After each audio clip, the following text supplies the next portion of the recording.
I'm Ric Edelman, and this is The Truth About Money. On today's show, what's the best next step for investment for me? Marry rich. Don't try to get rich quick. Good luck if you do. Sometimes you can hit. All you need to do is answer one simple question. Who is it that you want to receive your stuff? That's all coming up right here, right now. Stay with us for The Truth About Money.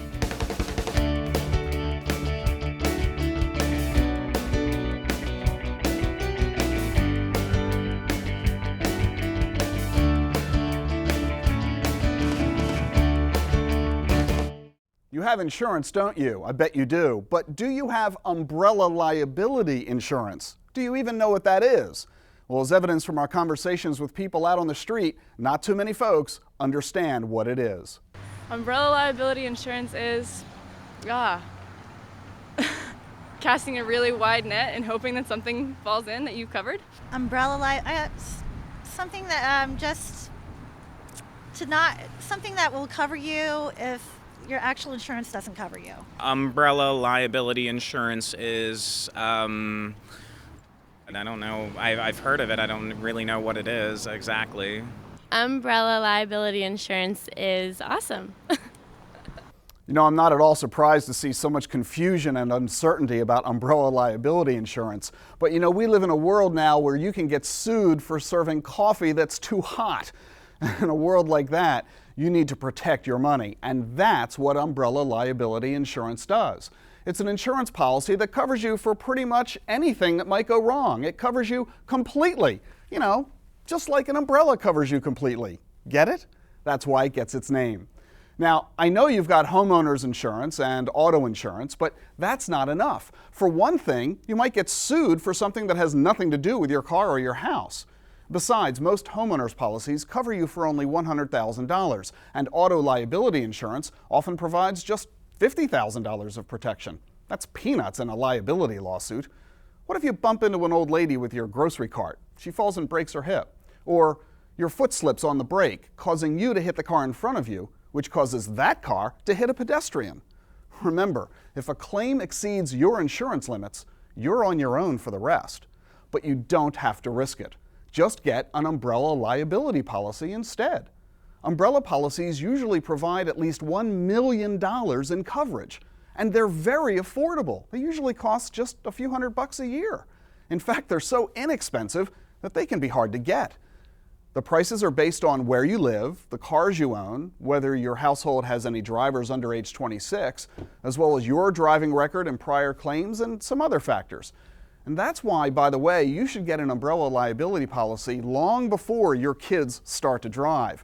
We all know teenage drivers are notoriously accident prone, at least I was, and insurance companies don't like to issue these to their parents. Now, many insurance companies will sell you an umbrella policy only if you buy your homeowners and auto coverage from them. So talk to the insurance agent who sold you your homeowners or auto policy and get that coverage now before you get sued. Now, check this out. It's from a recent seminar that I presented, and here's some of the Q&A with the audience. Hi, Rick. I'm a professionally established single woman. I've purchased a home, and I contribute to my company's retirement plan. What's the best next step for investment for me? Marry rich. Fabulous. Other than that. Which I thought I did, actually. And I married up, but I thought I also married rich. Of course, Jean once told me that she thought she was marrying rich too. We both suckered each other.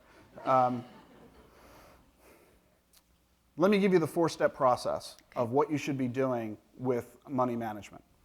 Step number 1 is to join the retirement plan at work, and you've done that. Are you contributing to the maximum the plan allows on a pre-tax basis? That is step number 1.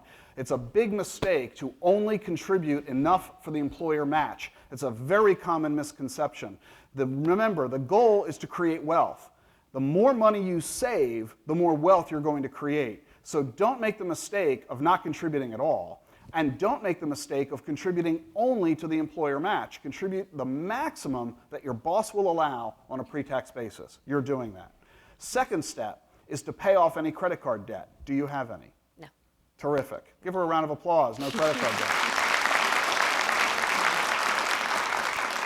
It's a big misconception where people say that the first thing you should do is pay off debts and then save for retirement. It's a big mistake because people who have credit card debts are probably the kind of people who will always have credit card debts. And if you wait to pay off the debt before you start to save, guess what? You'll never start to save. You'll reach retirement with nothing but credit card debts. The average indebtedness of retirees in this country is $50,000. These people never planned to accumulate that much debt. They just failed to plan. And as a result, they've amassed the debt. So, retire planning first, saving in the retirement plan. Second, pay off the debts. Third, since you are already debt-free, is to build cash reserves. I want you to have at least 1 year worth of spending. Not 1 year of income, but 1 year worth of essential spending. Think about your car, house or rent payment, food, clothes, transportation, etc. 1 year of crucial spending in cash reserves. How much money would you say you spend on a monthly basis? Probably a little more than I should. But I'd say around $4,000. Okay, if you're spending about $4,000 a month, then you should have, ready for this, about $50,000 in cash reserves. That's a really big number. It's intimidating to some people. Don't let it be. You've got your whole life ahead of you. Let it take the time that it needs. Build the cash reserves. What I've often found are people who say that they've got 10 grand in credit card debt and they've got cash reserves of 10 grand. And I say to them, you got to take those cash reserves, take it out of the bank, and use it to pay off the credit card debt. And they say, if I do that, I won't have any money. Well, you don't have any money now. You just don't know it. So you need to recognize the proper structure of this. Owing 18% to credit cards with 1% in the bank makes no sense. So what you want to do is build up the cash reserves after you've paid off the credit card debt, and then you're ready for step number 4, which is starting to invest in a diversified portfolio. Thank you. Hi, Rick. 22, just started my career, and I think that I'd like to pursue an MBA in the future, maybe before I'm 30. What do you think the best way is to start saving? Marry her.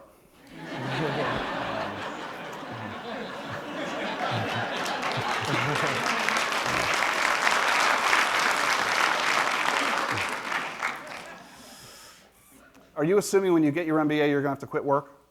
You mean your employer won't pay for your degree? I'm not sure about that yet. Does your employer offer such a program currently?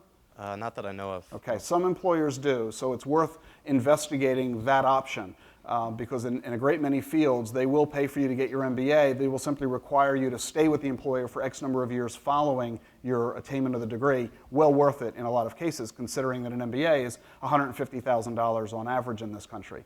What you need to be doing is focusing very heavily on that because you're going to have 2 big problems when you go to get your MBA. Number 1, you're going to spend 6 figures. And you're going to eliminate your current income.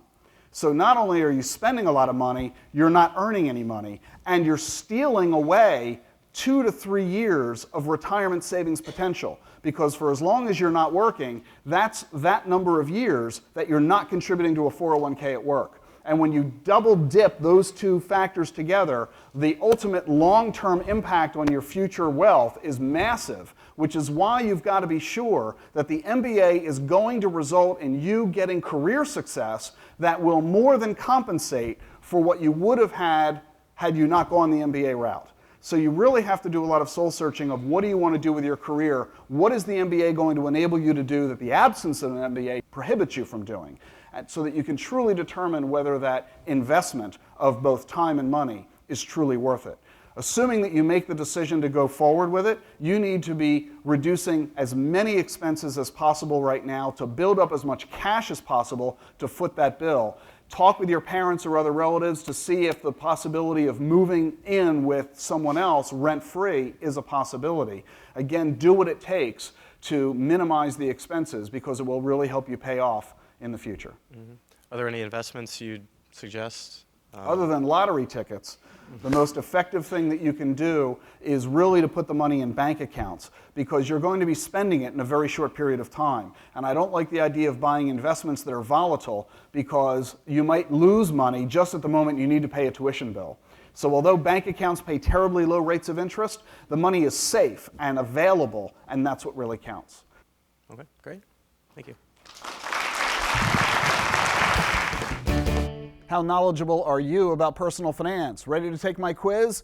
Here is this week's Truth About Money quiz. When interest rates go up, bond prices stay the same, go up, go down. It's unpredictable.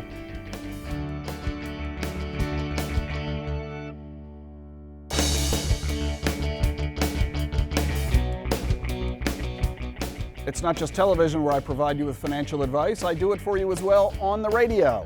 Let's go now to one of the outtakes from my weekly radio show. Let's jump right out to the telephone, shall we? We're heading off to Framingham, Massachusetts. Marcia, welcome to the Ric Edelman Show. Good morning. How are you? Good, thank you. How can I help? I've been hearing about structured CDs as part of a 401 to protect principal. They're FDI insured and they have market exposure and they're diversified, but I'm wondering how those figure in the long run. They usually tie up your money for maybe 5 years. They do. And Marcia, how old are you? 65. Are you retired? Yeah. And how much money do you have in your 401k? Not a lot, probably 200,000. Okay. Do you have other money elsewhere? Yes. How much? Maybe another 100,000. And where is that money invested? Some is in CD and some is just in the bank. Okay. Are you planning to spend any of this money anytime soon? No, not actually, not in a big way. Okay. Do Maybe you do you need to generate income from this money? I'm not getting very much for it right now. But are you taking the income or are you reinvesting it? No, just reinvesting. Okay, so you have no immediate plans over the next couple of years to begin making withdrawals to support yourself. Okay, that matters a whole lot. Right. If you are desirous of getting a competitive return in the marketplace and you have a long-term time horizon, you need to have the willingness to tolerate the volatility that may occur from time to time. Right. If you don't have that willingness, Marcia, then you shouldn't buy these products. You should stick with ordinary CDs instead. Right, right. And that's really the answer. Now, you've got a lot of money, a lot more than you're giving yourself credit for. You've got $300,000 and you're only 65. Right. You can afford to put some of your money into a diversified portfolio that experiences volatility. I wouldn't do it with the whole 300 grand necessarily, right, but you certainly could do it with 100, 150, maybe even 200,000 of it. Yep. So I would encourage you to talk with a financial advisor who can go over your portfolio in greater detail than we have the luxury of doing so here on the program. Right. Because she did a good job with the account that I have, and it has come back up, and it's actually climbing right now. So I'm reluctant to take anything that would tie it up right now, but at the same time we could also drop to the floor, as we all know. And that's why we want that proper balance of risk and return, and going after these products that are heavy on sales pitch and heavy on promise. When it's more difficult to go into the fine print and the reality of likely performance, it gets a little dicey. So I think you've got your answer pretty well for you. Thank you very much. When interest rates go up, bond prices go down. I would like to know the difference between a trust and a will. That's a great question. A will is something that you sign that declares how your assets will be distributed to your heirs. A trust, most trusts, do the same thing, but there's a couple of differences administratively in how they work. A will is a public document. When you get a will, or rather I should say when you die with a will, the will has to be validated by the court as valid. It has to be legitimate, and that will go through the probate process. Probate is expensive. It's very time-consuming. In most states, it takes at least 1 year to go through the process. That means 1 year before the heirs can have their money. And it's a public document, meaning your neighbors, if they're so inclined, can go to the courthouse and read your will to see who got what, which is usually followed by the statement, "She got what?"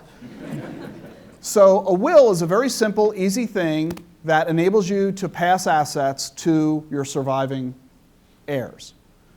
A trust is a device that is used to skip the probate process.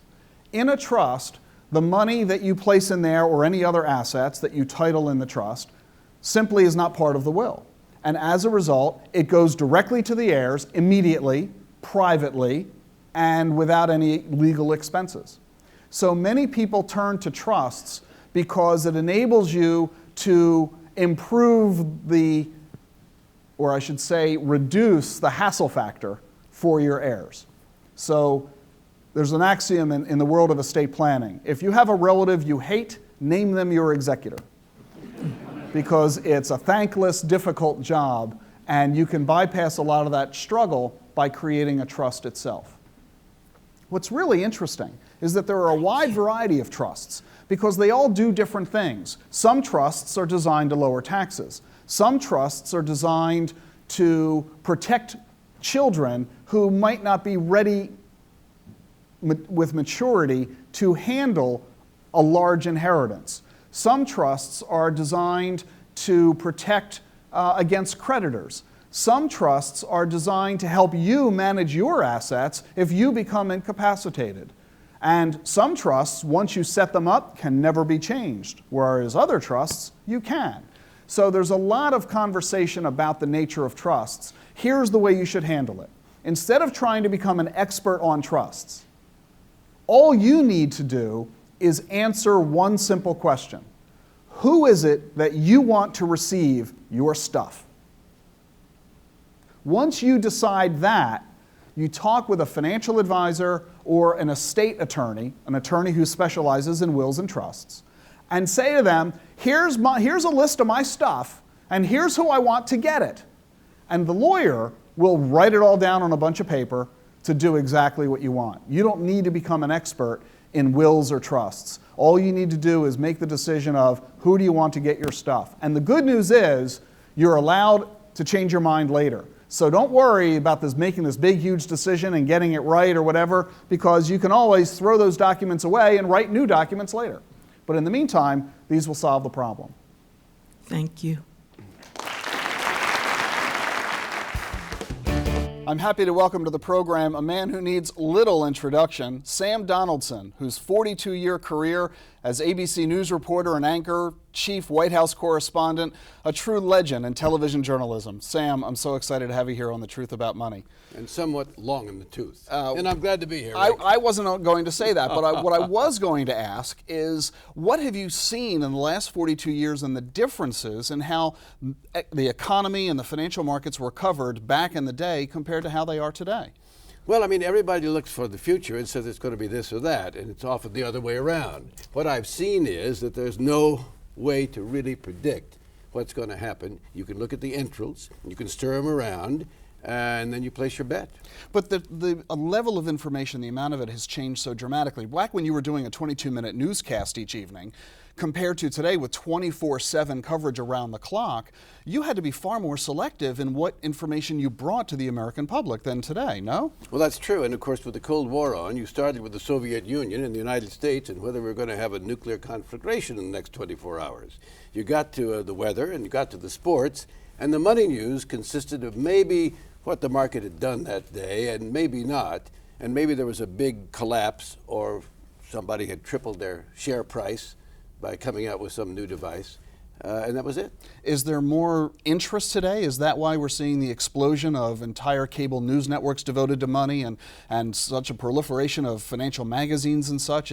Even this show is, you could argue, is a reflection of that. Is that something that people just didn't seem to care as much about 10, 20, 30 years ago? Well, I thought they cared about it, but there were some traditional ways to do it. You put it into a savings account. Mutual funds became a big thing in the 50s and caught on and what have you.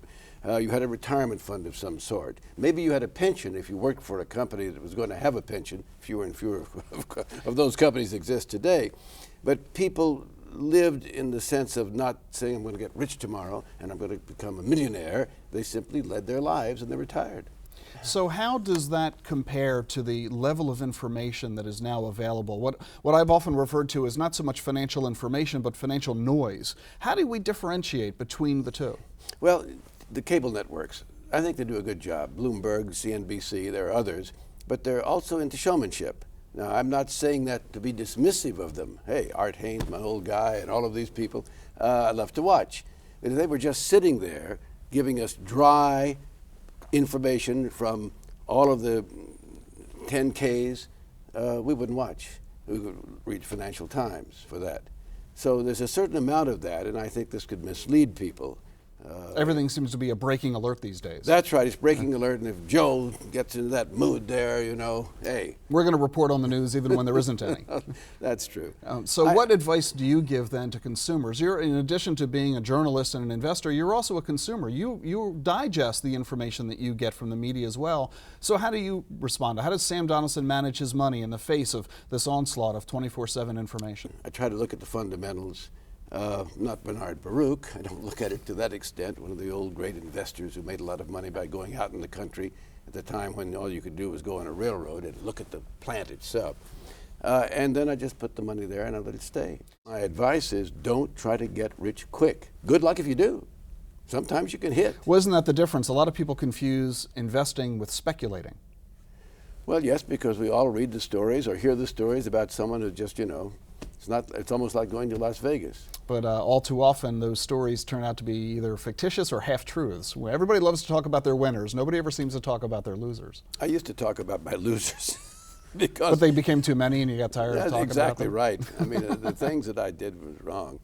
If I had followed some rules that I think I know now, we've been talking about, I'd be much better off. Well, one of the things that I'm enjoying so much about our conversation is because I've talked with you on your radio show, absolutely, and so I get to turn the tide. So I don't want to end this conversation without asking you to share one of your favorite stories. You've walked with presidents, you've been around royalty, you have seen it all. Share with us one of your favorite stories. Well, Ronald Reagan was the president that was most enjoyable to cover. I'm careful not to say, do I like this policy or that policy, although I like him in the sense of who he was.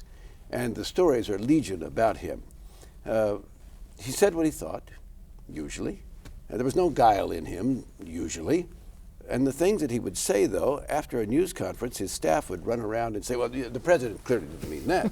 So I'll tell you one of my favorite stories about him. One time at a press conference in his first 2 years, he was in a big recession.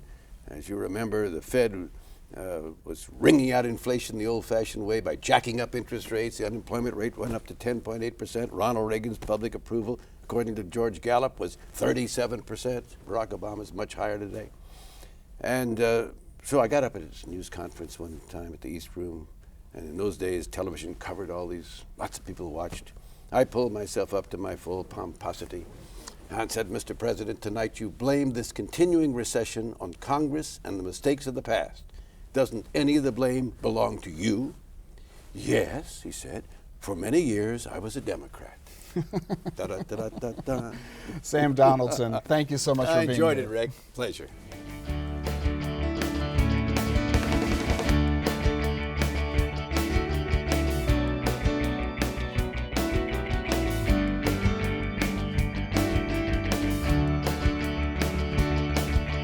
And now, one moment before we go, are you planning to get by with a little help from your friends? 25% of Americans say they plan to ask friends and family to help them if they need long-term care. Do you really want to rely on friends to help you with bathing, eating, and going to the bathroom? Here's a better idea. Get long-term care insurance, and get it now, because the younger you are when you get it, the cheaper it is. And that's the truth about money. I'm Ric Edelman. Thanks for watching.